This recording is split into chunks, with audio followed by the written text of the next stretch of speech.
O Tintim por Tintim viajou até Niterói, no Rio de Janeiro, para gravar uma entrevista com ninguém menos que Isaac Bardavi, a voz brasileira do Capitão Haddock e de diversos outros personagens. Confira. Eu estou aqui com Isaac Bardavi, o dublador do Capitão Haddock, o famoso Isaac Bardavi, realizando um sonho do Tintim por Tintim, que é realizar essa entrevista. A gente veio aqui até Niterói, na casa do mestre da dublagem brasileira. Muito obrigado pelo mestre. E vamos aqui conversar um pouco a respeito da sua carreira, do seu trabalho, do Capitão Haddock, do Tintim, entre outros trabalhos que o senhor está fazendo agora. Sim. O senhor tem mais de 60 anos de carreira, é isso mesmo? Eu tenho este ano, eu estou fazendo exatamente 67 anos de carreira. 67 anos de carreira. Como é que o senhor começou? Bom, eu comecei em teatro. Porque quando eu comecei não havia essa coisa de dublagem, nem televisão. Eu comecei em teatro e comecei por acaso. Eu tinha 17 anos e eu estava numa esquina conversando com os amigos quando passou um pessoal colando cartazes nas paredes, anúncios de um espetáculo que haveria dali a uma semana. E eu, galinho de briga, 17 anos, me ofereci para ajudar. E fiquei até de manhã colando cartazes nas paredes. Como agradecimento, eles nos deram convites para assistir ao espetáculo. Naquela época, teatro tinha um elemento que hoje deixou de existir, chamado ponto. Eram amadores e mesmo os profissionais não decoravam o texto exatamente. Havia um elemento chamado ponto, que ficava ali no proscênio, numa caixinha ali no proscênio, ditando o texto para os atores e os atores repetiam. E quis o acaso, nessa noite que eu fui assistir ao espetáculo, que o ponto tivesse adoecido. E o diretor do espetáculo virou-se para nós éramos 3 convidados, e perguntou: quem de vocês sabe ler bem à primeira vista? Eu, atrevido, disse: eu sei. Ele disse: você quer apontar a peça para a gente? Eu me lembro como se fosse hoje. Eu perguntei: o que é isso? Ele disse: você tem que ficar naquela caixinha e falar de modo que nós aqui no palco ouçamos e os que estão na primeira fila não ouçam. Isto é, você tem que soprar. E assim foi. Então minha estreia em teatro, em 1948, foi com ponto. E foi bem, a peça foi, e no final os atores queriam só a mim como ponto. Eu aí disse: não, se eu tenho que fazer isso, eu quero ficar em cima do palco e não embaixo. E assim foi. E segui, nunca mais parei. O senhor lembra qual foi a peça? O Dote, de Arthur Azevedo. E Eu aí? tenho cartaz aqui, eu tenho tudo guardado. A gente, quando começa numa profissão, tem a veleidade de querer guardar essas coisas. Eu já não ligo mais. Mas eu tenho muita coisa guardada aí, muita coisa documentada. E a sua carreira na televisão? Começou quanto tempo depois? A televisão começou em 59. Em 59 eu fui convidado para participar de um programa na TV Tupi. Só havia TV Tupi aqui no Rio de Janeiro, não havia nenhuma emissora. Eu participei desse programa e agradei e fui contratado. E logo eu obtive um contrato na TV Tupi e fiquei lá por 2, 3 anos, chegando até a ser diretor de departamento. Dali eu passei para a TV Rio, da TV Rio eu passei para a TV Excelsior, da TV Excelsior eu passei para a TV Manchete, da TV Manchete eu passei para a TV Globo e estou aí até hoje. E qual foi o seu principal trabalho em televisão? É difícil dizer, né, Pedro? São 56 anos, é difícil dizer. Mas, de acordo com o público, o trabalho mais importante que eu fiz foi a Escravizaura. Porque, ao todo, contando com todas as outras emissoras, eu já fiz umas 35 novelas. E às vezes eu passo na rua e as pessoas só me reconhecem da Escravizaura, o que é espantoso, porque a Escravizaura foi em 76. Quer dizer, muita gente que me reconhece nem era nascida naquela época, me reconhece, porque depois da novela, evidentemente, houve uns compactos. O senhor não vai ficar só na ruína, seu Leôncio. Vai pra cadeia também. Mas é isso, é espantoso que isso aconteça. E cinema? O senhor também já trabalhou com cinema? Já, mas cinema não é exatamente a minha praia. Por acaso, este ano eu já fiz um filme, O Escaravelho Dourado, e já estou convidado para fazer outro no final desse ano. Mas não é a minha praia. Ao todo eu fiz uns 10 filmes, o que não é nada pelo tempo de carreira que eu tenho. E na dublagem, Isaac? Como é que começou o seu trabalho na dublagem? Eu comecei em 60, eu comecei na TV em 59, um ano depois eu fui convidado para dublar. Eu não sabia o que era isso também. Mas já era uma prática comum no Brasil, a dublagem? Não, a dublagem começou, se eu não me engano, com toda certeza, em 59. Eu me lembro o primeiro filme que eu dublei. Era uma série chamada Charlie Chan. Charlie Chan era um detetive chinês, gordinho, usava um chapéu meio coco. E ele tinha 4 filhos. E ele nomeava os filhos por número, não por nome. E eu fui chamado para fazer o filho número 1. Me lembro como se fosse hoje. Fiz, também agradei. Desculpe eu dizer que eu agradei, mas é verdade. E aí nunca mais eu parei de dublar. Ser ator no Brasil é uma coisa complicada, porque existem altos e baixos, existem tempos de vazante, de maré baixa, mas eu nunca deixei de trabalhar. Nunca, nunca, nunca. Quando eu não estou em teatro, atualmente eu estou em teatro e dublando. Não estou na televisão. Mas quando eu estou no teatro, eu estou na televisão e dublando. Quando eu estou dublando. A dublagem existe sempre. A dublagem é um arrimo para o ator no Brasil. É um arrimo, é uma tranquilidade. E esse vozeirão, o senhor sempre teve essa voz forte, grave? É engraçado. Ainda ontem no teatro, uma das atrizes perguntou o que eu fiz para ter. Meu Deus, eu não fiz nada. A mulher bonita, quando é bonita, ela nasce bonita, ela não fez nada para ser bonita. Ao contrário, ela de repente ela põe tanta coisa na cara que ela fica mais feia do que ela é. As coisas acontecem. Eu não sei se eu devo a graças a Deus que eu nasci com essa voz. Um dom. Um dom. Nem sei se é um dom, é uma condição, Nasci com ela. Nunca fiz nada. Ao contrário, eu abuso demais da minha voz. Eu te disse, daqui a pouco eu tenho uma dublagem do Robotnik, que ele fala gritando e com a voz meio rouca, assim. Está falando de mim? Então eu forço muito. Todos nós, dubladores, abusamos muito das nossas vozes. O senhor tem noção de quantos personagens diferentes o senhor já dublou? Não. Uma vez me perguntaram isso, se eu tinha ideia de quantos filmes eu já dublei. E eu não tinha noção. Mas eu vim para casa e fiquei pensando naquilo. Quantos filmes eu já terei dublado? De 59 até hoje. Aí eu fiz um cálculo muito, não sei se aproximado ou não, porque no início da dublagem, a gente dublava dia e noite. Eu me lembro que eu dirigi dublagem durante 40 anos. Eu deitava no estúdio, porque a dublagem terminava às 2, 3 da manhã, era no Rio, não tinha carro, eu sempre morei em Niterói. Eu dormia no chão do estúdio para às 9 horas estar novamente. Então a gente virava dia e noite dublando. Então houve dias que a gente dublava 3 filmes, houve dias que a gente não dublava nenhum. E ainda hoje é assim. Uma pela outra, eu ao cabo de 58, 59 anos de dublagem, eu devo ter dublado entre 40 e 45 mil filmes. Tudo isso. Aí você há de perguntar, mas onde é que está tudo isso? Os filmes, como qualquer coisa nesse mundo, envelhecem e saem de mercado. Muitos são redublados. Quando passam das mãos de um distribuidor para o outro, eles redublam, o filme envelhece às vezes, e alguns saem definitivamente do mercado. E alguns estão aí. Eu hoje, às vezes, em certos canais, eu vejo filmes que eu dublei há 30, 40 anos.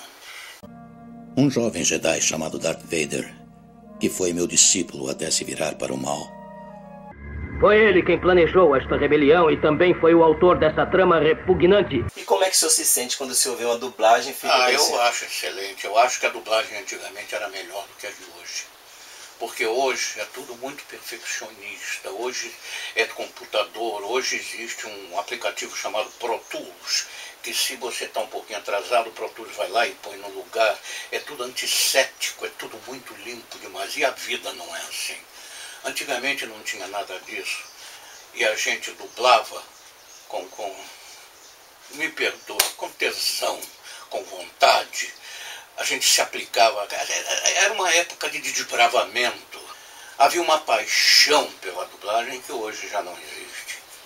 Que me perdoem os meus colegas que virem porventura essa entrevista, hoje não existe mais aquela paixão que havia no início da dublagem, como no início de qualquer coisa.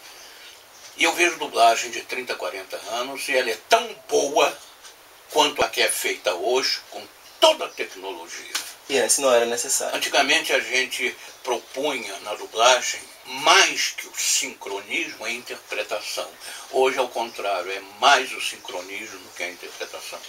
O que é que o senhor acha da inclusão de famosos que muitas vezes não são atores na dublagem de alguns personagens? É uma das terríveis injustiças que existem nesse Brasil. Essa é uma delas. Eu vou abrir o jogo. Hoje você, para dublar, você ganha R$ 99,69 por hora de dublagem. Então, se você dublar 10 horas por mês, você ganha R$ 999 por mês de dublagem. Há certos distribuidores que querem alavancar o filme, então chamam um famoso da televisão e pagam a ele por um dia de dublagem 25 mil, 30 mil reais. O que é um absurdo e um tapa na cara de nós, profissionais dubladores. Porque, me perdoem a arrogância, eu também tenho a minha parte de fama. E, no entanto, nunca, jamais ganhei essa quantia para dublar qualquer filme que fosse. Eu me lembro, eu não vou citar o nome do filme, eu me lembro que eu dublei um filme com o Miguel Falabella. É um filme sobre dragões. Eu sou o último dragão. Ele ganhou 25 mil reais e eu, que era o servo dele, andava com ele por todo o filme, ganhei na época 300 reais. Eu, pessoalmente, o vi matar quase 2 dragões. Deve ter se orgulhado, guerreiro. Essas disparidades acontecem em qualquer setor da vida brasileira. E hoje não só atores participam da dublagem, né? Porque o dublador é um ator. Eu me envaideço de ter sido um dos responsáveis por isso. Porque antigamente bastava você ter uma voz bonita, uma voz... Aí você batia, eu quero dublar porque eu tenho voz bonita. O vizinho me disse que eu tenho voz bonita. Então vinha um caminhoneiro, vinha um servidor público. Até que um dia nós dissemos, gente, para você dublar, você tem que interpretar. Para você interpretar, você tem que ser ator. E eu fui um dos cabeças desse movimento. E nós conseguimos no sindicato que para dublar você deveria ser ator. Então você tem que ter um registro de ator para poder dublar. E esse negócio de que você tem que ter voz bonita para dublar é uma ilusão e uma falácia. Porque a dublagem requer qualquer tipo de voz. Qualquer tipo de voz. Você quer uma voz feia, você quer uma voz de taquara rachada, você quer uma voz fanhosa, você tem que ter na dublagem, não é só voz bonita. Isso no início a gente acreditava que era necessário você ter uma voz, hoje não. Qual é o conselho que o senhor daria para uma pessoa que quer ingressar no mercado de dublagem hoje? Que tenha sempre um respaldo por trás disso. Jamais se aplique na dublagem como profissão única. A dublagem não é uma profissão, na minha opinião. Existem, talvez aqui no Rio de Janeiro, 3, 4 pessoas vivendo só de dublagem. Mas a imensa maioria tem um emprego por fora. Como eu, ou faz teatro, ou faz cinema, ou faz televisão, ou é funcionário público, como muitos. Sempre tem alguma coisa por trás, porque a dublagem também tem seus momentos de vazante. Hoje em dia, muita gente tem preconceito com dublagem. Muitas pessoas defendem o filme legendado. Sim. Que mensagem o senhor passaria para essas pessoas? Não, eu acho que elas estão certas. Eu mesmo, há certos filmes, veja bem, há certos filmes que eu prefiro ver legendado. Porque eu quero ver a interpretação do ator, não do dublador. A interpretação do dublador eu já conheço bem. Em 59 anos de dublagem, eu sei bem o que é que meus colegas são capazes de dar. Agora, eu quero ver um Orson Welles interpretando, eu quero ver um Laurence Olivier interpretando, eu quero ver um Marlon Brando interpretando, sabe? Certos filmes, não todos. Entendi. Falando agora sobre o Capitão Haddock, como foi que o senhor foi parar nesse universo de Tintin? Me escalaram naturalmente para fazer quando o Tintin surgiu há mais de 20 anos, eu trabalhava na Herbert Richards, na dubladora que não existe mais, e surgiu um desenho chamado Tintin. Ninguém podia prever que se tornaria um clássico. E eu fui escalado normalmente. Vingança! Vingança! Vingança! Capitão! Ratos do deserto! Barcos! Estilosos! Trogloditas! Voltem aqui, seus covardes, e venham provar o gosto da minha coronha!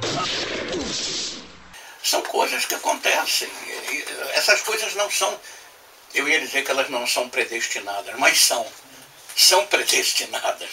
Mas são casuais. Quer dizer, o sujeito que me escalou, não me escalou antevendo o sucesso. Esse sucesso, você está entendendo? Me escalou naturalmente no dia a dia. Da mesma forma que eu fui escalado há mais de 15 anos para fazer um desenho chamado X-Men. Aí disseram, faz esse cara aí. Você faz esse cara aí. Assim, faz esse cara aí. Esse cara aí era o Wolverine. Então, está fazendo trabalho sujo pro Magneto agora, hein?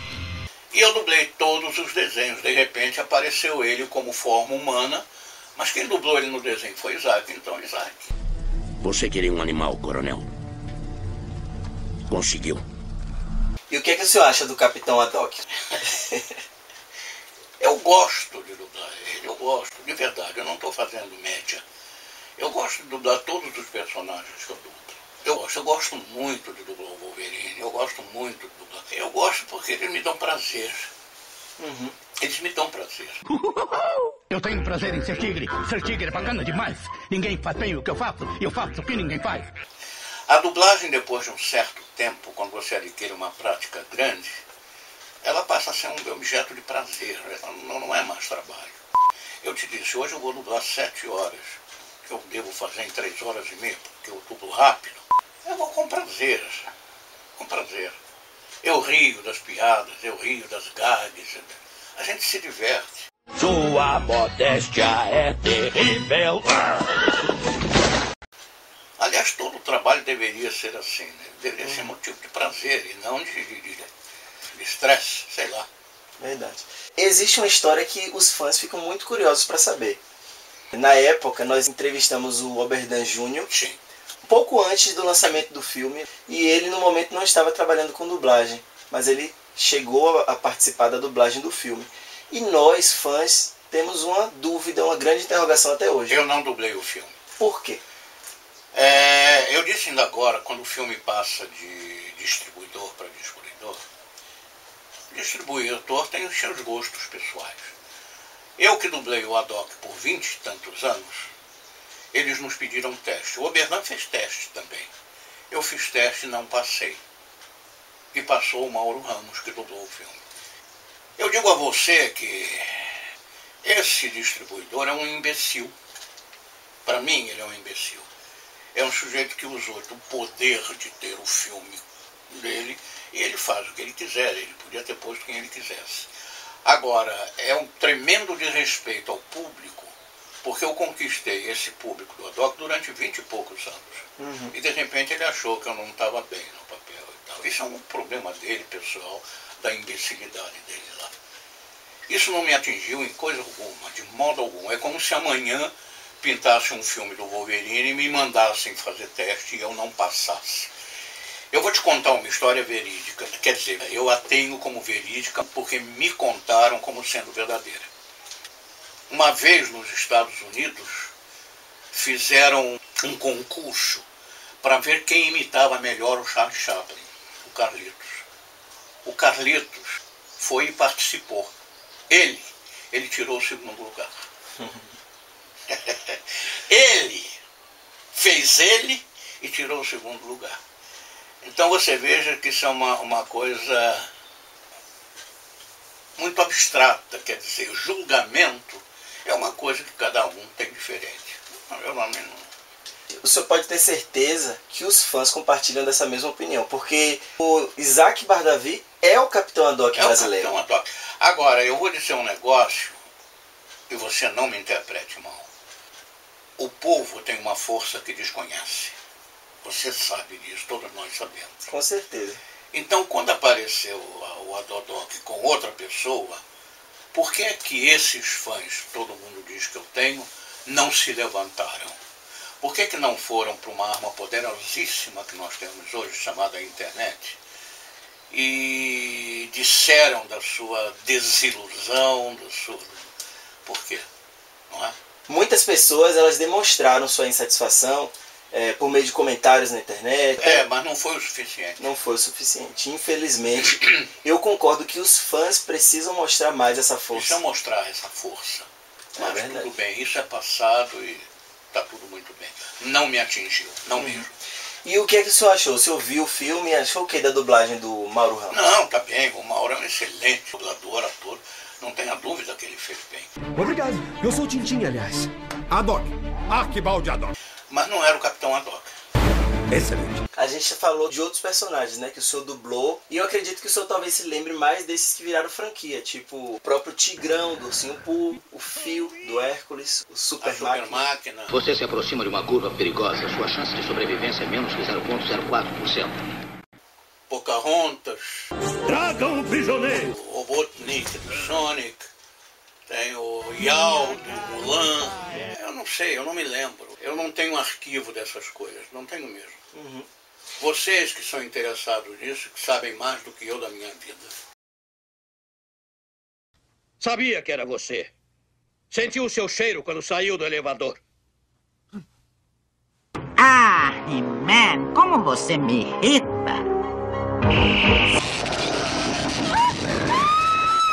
Esta é a sua grande chance na TV, Jennifer. Ela não devia beijar o príncipe encantado e quebrar o encanto? Lá em King's Landing, preciso de ajuda e não posso contar com ninguém. Eu era totalmente respeitável. E nada de inesperado havia acontecido. Mas e o Pérola? Sabe como tirá-lo daí? Conheço um homem que tem um bode. Bode? O senhor também é muito conhecido por ter feito a voz do Anthony Hopkins em alguns filmes. Em vários filmes, 6 ou 7 filmes, pelo menos. Os sonhadores nos cansam. Eu agora tomo de você o seu poder! Foi um ator difícil de dublar? Não. Os bons atores não são difíceis de dublar. Os maus atores, sim. Ou as pessoas que não são atores, quando a gente tem que dublar, esses são dificílimos, porque eles não têm tempo de interpretação. O ator, todo ator, tem um tempo de interpretação. Pode não ser o seu tempo, mas eles têm um tempo. E do momento que você domina o tempo deles de interpretação, vai fácil. Agora, o jeito que não é ator não tem tempo. O jeito que não é ator fala assim,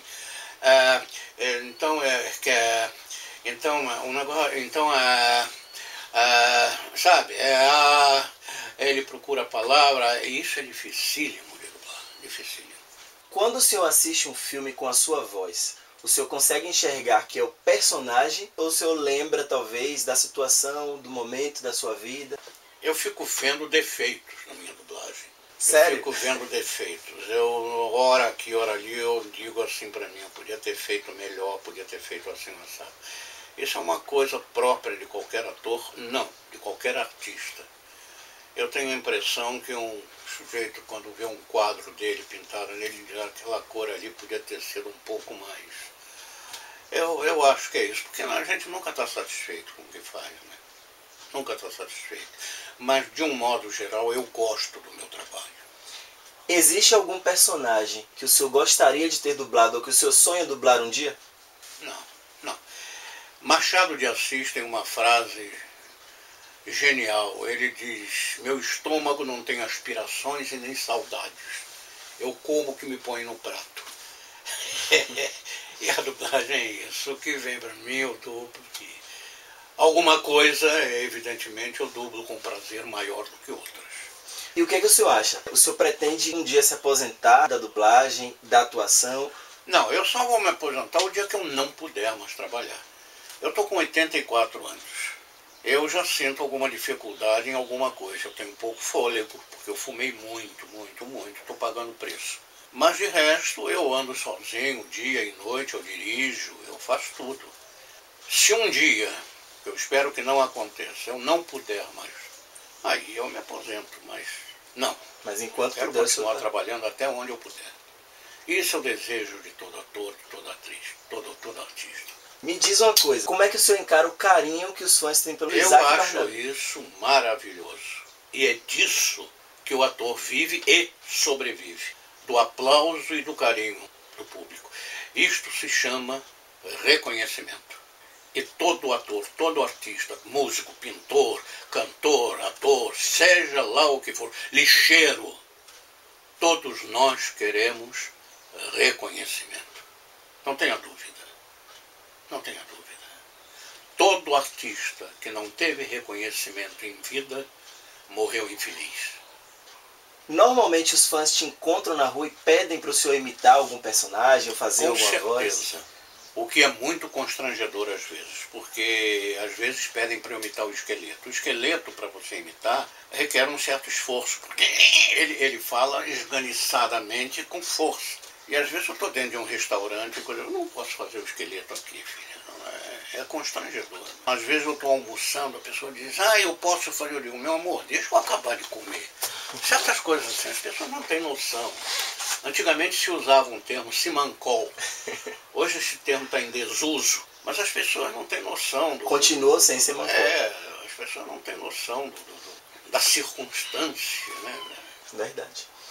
Para finalizar, Isaac, eu queria que o senhor deixasse uma mensagem para os fãs do senhor, para os fãs da sua voz, do seu trabalho. Os fãs da minha voz, não. Os fãs da dublagem, de um modo geral. Continuem estimulando a dublagem, porque há muita gente que é contra a dublagem no Brasil. Continuem sendo fiéis à dublagem e nos brindando com o carinho de vocês, porque é isso que nós esperamos. Nada mais que isso. Carinho, reconhecimento e...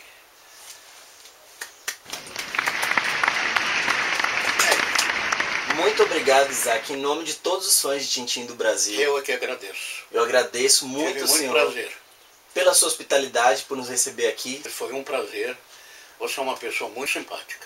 Obrigado. Igualmente, senhor. Espero que o senhor visite lá www.tintimportintim.com. Tintim por Tintim. Isso. É o único blog brasileiro sobre Tintim. E os fãs amam o senhor, tenha certeza disso. Muito obrigado. Muito obrigado.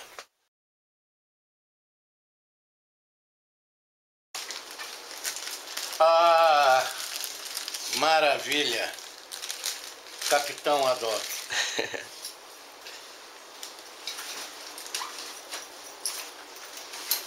Muito obrigado.